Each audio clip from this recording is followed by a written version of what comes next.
Fala, galerinha do xadrez, tudo beleza? Fala, galerinha do xadrez, tudo beleza? Tudo beleza. Pessoal, trouxe uma partida do Magnus Carlsen aqui no Meltwater Chess contra o Mamedjarov, o lenhador. Rafael, tomara que essa partida o lenhador vença, que você só mostrou partida dele perdendo. Pessoal, eu mostrei as partidas, o lenhador não fez um bom torneio, né? Eu não escolhi as partidas que ele perdeu. O lenhador é um grande jogador, mas vocês pensam o quê? De um jogador que tem quase 2.800 de rating feed. Mas, torneio tem, enfim, fortíssimos jogadores no Meltwater Chess e também tem vezes que o jogador não faz um bom torneio, né? Não sei se é o caso dessa partida, mas se for, né, não estou pegando no pé aqui do lenhador, né? É um grande jogador, eu gosto muito, inclusive, das partidas do lenhador. Vamos dar uma olhada então, o Magnus Carlsen aqui contra o lenhador, dois gigantes. O Carlsen abre com o peão do rei E4, aqui C5 pelo lenhador, a defesa siciliana, cavalo em F3, E6, a variante francesa da defesa siciliana, D4, C por D4, cavalo por D4, cavalo em F6, atacou o peão central, cavalo C3 protegeu, e cavalo C6 aqui pelo lenhador desenvolvendo. A3 segurando a casa de B4, bispo em E7 e agora F4. O Magnus Carlsen já vai para essa variante bastante agressiva. Roque aqui foi jogado e agora E5 atacando o cavalo. Cavalo D5 e aqui temos algumas trocas. Cavalo por D5, E por D5. E aqui a gente pensa o seguinte, né?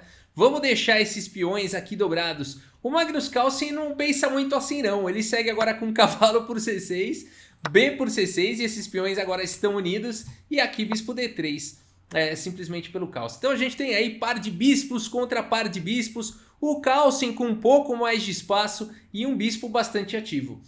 Bispo C5 foi jogado aqui pelo lenhador, impedindo o roque agora aqui do Magnus Carlsen. O Carlsen segue com dama F3. Esse lance aqui dá apoio para jogar bispo E3 e provavelmente dá roque ou até mesmo grande roque, vai depender muito, né, da disponibilidade de arriscar do cidadão. A partida seguiu com D6 aqui pelo lenhador, tentando abrir a posição, castigar o rei aqui do Carlsen que ainda não fez roque. Bispo E3 pelo Carlsen, louco para trocar logo esse bispo. Torre B8, pressionando o peão de B2, falando, será que você vai dar grande roque? Magnus Carlsen não faz o grande roque aqui. Se fosse o Dubov, né? Se fosse o Daniil Dubov, talvez. Mas aqui o Magnus Carlsen segue com B4 atacando o bispo. Ele tá realmente incomodado com esse bispo. Agora bispo por E3, dama por E3 e aqui A5. O lenhador vai vindo com tudo, né? Ele vai tentando rupturas aqui nas estruturas de peões. A partida seguiu com roque aqui pelo Carlsen na hora. Agora ele pode respirar aliviado, né? Protegeu aí o rei. Temos A por B4, A por B4, D por E5, F por E5 e o lenhador fala o seguinte: beleza, Magnus Carlsen, você fez roque, conseguiu, mas isso custou um preço. Você demorou muito ali para fazer esse roque, jogou de uma forma, vou te punir na abertura. Torre por B4, ganhando um peão. E o Magnus Carlsen então responde: será que foi mesmo uma punição? Quem será que está sendo punido? Torre A8, aqui o Magnus Carlsen aproveita a saída da torre da fileira do fundo, bota uma pressão aqui no bispo de Casas Claras, no lenhador. A torre não consegue mais voltar para ajudar, não consegue para tentar forçar a troca, nada disso. A partida seguiu aqui com G6. E aqui, pessoal, enfim, G6 foi uma tentativa do lenhador. Uma outra possibilidade aqui seria a dama B6 também, tentando forçar aqui a troca de damas. A partida seguiu com G6 e agora E6. Olha que bonito, aqui Magnus Carlsen. Que é isso? Jogando aqui carne na toca dos lobos, né? Jogando aqui o peão no meio de todo mundo aqui. Mas olha só, o bispo não pode capturar o peão porque tá cravado. Então a partida seguiu com F por E6 e o Magnus Carlsen já tem dois peões a menos aqui. Ele segue com torre por F8, cheque. Aqui dama por F8, rei por F8 perde imediatamente. Aqui dama C5 cheque, né, seguido da troca de damas provavelmente e caindo o bispo, né? Aqui, por exemplo, não foi o lance jogado, né, mas se rei por F8, dama C5 cheque, dama E7 protegendo a torre. Aqui dá até para jogar primeiro, aliás, mais forte, torre C8 cheque. Depois de rei F7 dá até para manter aqui as damas no tabuleiro e tentar castigar esse rei exposto aqui e ainda, além de tudo, com uma peça a mais. Por isso, depois de torre por F8 cheque, dama por F8 é praticamente forçado. O Magnus Carlsen segue aqui com G3, dando uma casa de fuga aqui para o rei, né? Para não levar aqui... enfim, o bispo está segurando a casa de F1, né? Mas com o peão aqui em G2, a ameaça é torre B1 cheque. mesmo que o bispo volte aqui, são duas peças atacando, tem sequência de checkmate. Então G3 um lance importante. Agora temos aqui torre B1, cheque, rei G2 e aqui E5. Então o lenhador aqui vai tentando ganhar espaço. E aqui o Magnus Carlsen vai para um lance fantástico na posição. E5 traz uma ideia bacana aqui pelo lenhador, né? Provavelmente ele estava esperando o lance dama por E5 do Carlsen. E aí ele poderia jogar, vários lances são bons aqui, até mesmo o bispo H3 aqui seria bom cheque. Depois de rei por H3, dama por H8. E a gente teria no mínimo aqui um equilíbrio. Talvez o Carlsen pudesse forçar alguns perpétuos e tudo mais.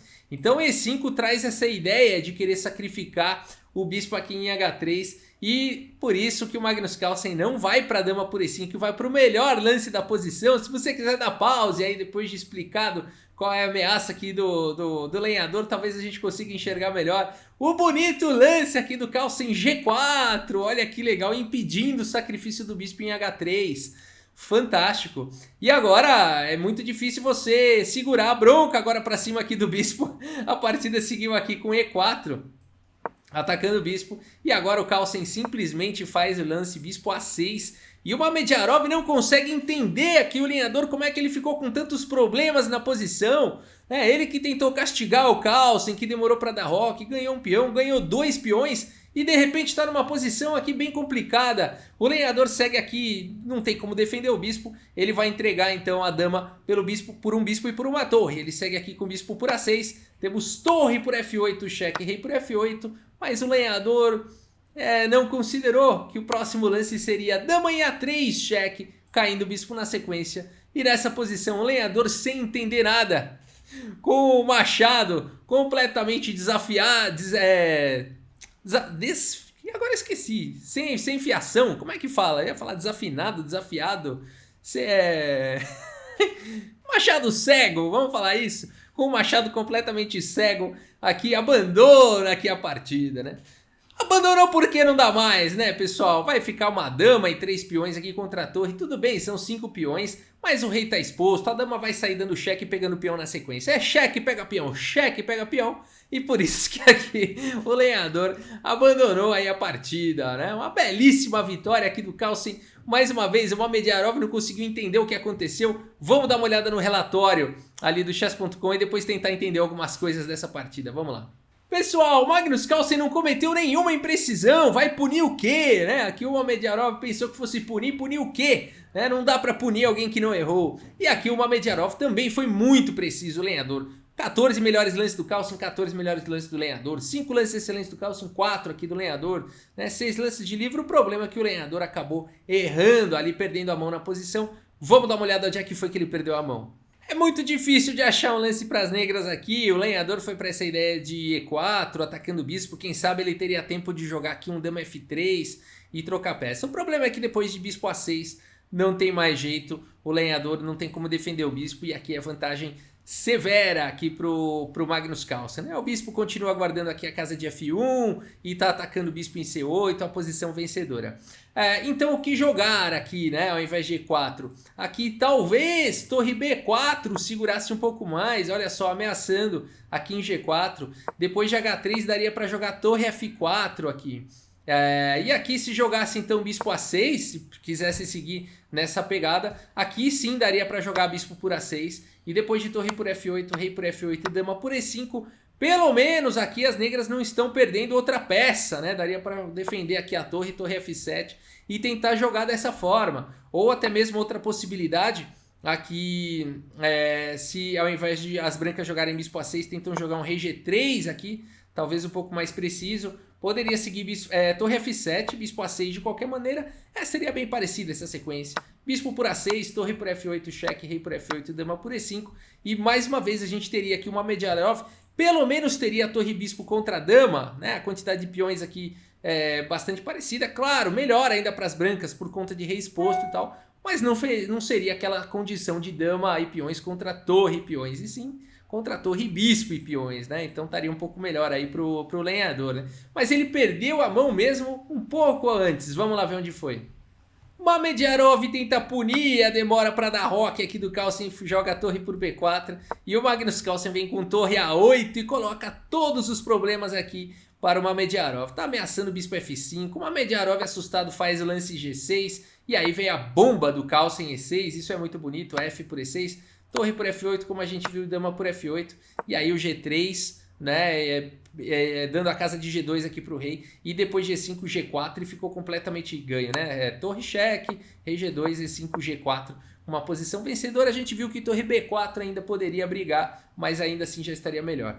Então o problema todo foi depois de torre A8, aqui G6 foi um lance assustado, talvez dama B6, pessoal, aqui praticamente força a troca das damas, aqui depois de dama por B6, torre por B6, dá para seguir com uma ideia parecida aqui de E6, depois de, por exemplo, bispo por E6 aqui, seria o único lance, né, aqui não dá para jogar F por E6, senão você troca as torres e captura o bispo na sequência, então aqui teria que jogar bispo por E6, e aí o Carlsen teria bispo por H7, cheque, rei por H7, torre por F8 e torre B2, e a gente teria uma posição aqui com chances para os dois lados. Não pense não que o Carlsen duas torres contra a torre bispo tá melhor, porque o peão de C2 está atacado, né? As peças aqui das pretas estão jogando muito bem, esse bispo tá muito bem contra essas duas torres aqui, tá apoiando os peões, tá defendendo bem, e aqui a gente tem uma maioria do lenhador de 2 contra 1. Então aqui seria uma posição equilibrada, com chances aí para os dois lados, né? Então realmente aqui o que perdeu a mão pro lenhador foi G6, quem diria, né? Que aqui o lance seria dama B6, tá aí, uma belíssima partida. O Magnus Carlsen faz isso, né? O adversário perde, não entende como. O adversário pensou que estava punindo o Carlsen e na verdade era ele que estava sendo punido. Beleza, pessoal, é isso. Se você gostou desse vídeo, deixa o seu like, deixa a sua curtida. Se você gosta de vídeos de xadrez, inscreva-se no canal. E é isso, muito obrigado pela sua audiência. Um grande abraço para todos vocês e até a próxima. Valeu! No tabuleiro de xadrez,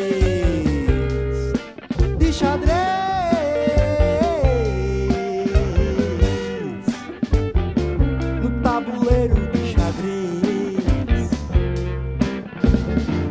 jogo com os meus amigos.